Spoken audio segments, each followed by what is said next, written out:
আমি একটা কোণায় দাঁড়িয়ে দেখছিলাম দুটি ছেলে গেরুয়া বসন পরে মন্দিরের সিঁড়ি দিয়ে উপরে উঠছিল।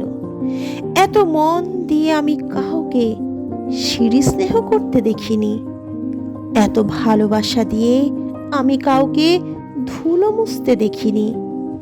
সিঁড়ি নয়, যেন জননীর ত্বক থেকে ধুলো তুলছিল। এভাবে কেউ ধুলো মুছতে পারে এ আমি কোথাও দেখিনি। স্থিতপ্রজ্ঞ মহারাজকে জিজ্ঞাসা করলাম, এই ছেলে দুটি কে?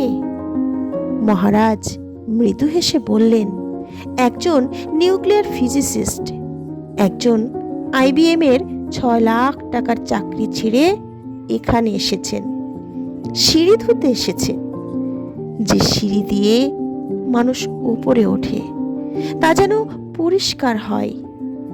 মহারাজ চলে গেছেন, সন্ধ্যা নেমে আসছে গঙ্গায়, আমার ভেতরেও নামছে সন্ধ্যা।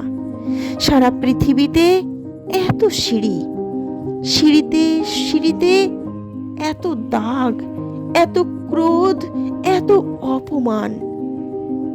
আরতি শুরুর আগে আমার মনে হলো, যে সিঁড়ি মুছতে পারে না সে কোনো দিন মানুষের চোখের জল মুছতে পারবে না।